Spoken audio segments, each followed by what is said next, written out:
from New York. From New York, yes.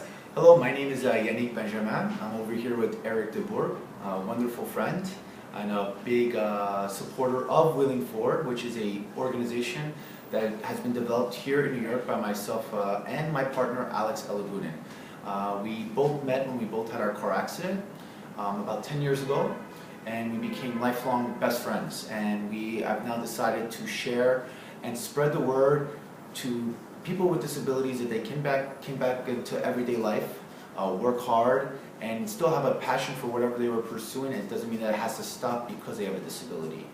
I was a sommelier before my car accident, which happened in 2003. I was working as a sommelier at the Ritz-Carlton Hotel. And many people said, oh, how are you going to get back into wine? How are you going to do this? It's going to be impossible. But with a couple of years of perseverance and lots of failure, I continued on, and I was able to meet a really great man named Jean-Paul Violet, who's actually here in Brooklyn, who made this beautiful tray for me. He's made a couple of trays for me that allowed me to get back on the floor. I'm now working at a place called the University Club, which is in Midtown Manhattan.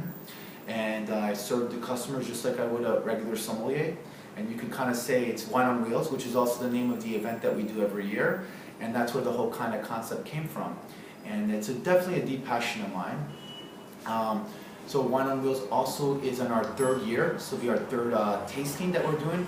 We're going to have over 50 sommeliers, some of the top sommeliers pouring, also over 200 different wines from all great importers and distributors from all over New York City participating, which I'm very excited about. We're going to do it at a great venue called City Winery, which is in Lower Manhattan.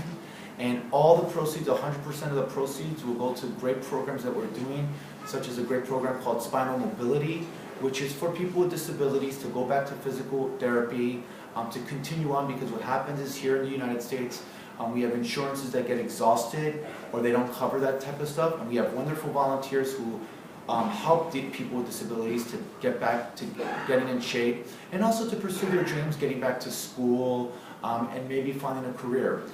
We also do great programs like adaptive water skiing, if you can believe that, skydiving, which I actually have done myself, so that's been great. And we do also wonderful wine tastings and wine seminars. So I believe that wine is a communal thing, it's for everybody. And so I do these wonderful seminars for these people that are in disabilities. We get them out of nursing homes and we let them have a little taste of wine and have a good time. And it's a really great program. I think it's very unique. Alex is a quadriplegic, I am a paraplegic. We are actually the head and faces of the organization, but we are actually very hands-on, which I think sets us apart from everybody else. And of course, so one of the things that I kind of left out, that I should not have left out, is that both my parents are French. My dad was in the restaurant business, and my mother is from Bordeaux, from a place called Saint-Médard-en-Jalles. And so my passion for wine developed through them, because that's what we drank, was Bordeaux wine at the table. And one of my first visits, ironically, was at an estate called Chateau Giscot at the age of 13 with a friend of mine named Jean-Pierre. I remember that specifically.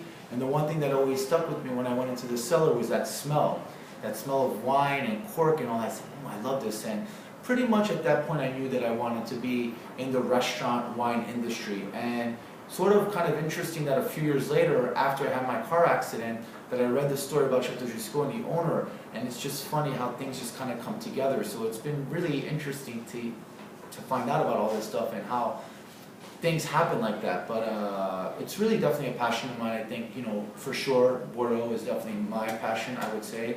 Of course, I love Burgundy and I love Rhone and I love American wines, but I think for nostalgic reasons, Bordeaux, that smell always takes me back to that dinner table when I'm at home. And it's something that I love, and I'm happy to share it with a different community that needs to be penetrated, because we kind of forget about the community of people with disabilities. And to share that passion is really wonderful. Now we have all these wonderful sommeliers that feel a real deep connection with that, and even the importers and distributors and even producers are really getting involved, so it's really exciting. Well, thank you so much for sharing. Thank you. And looking forward. Yes, thank for you. sure. Thank Bye. you.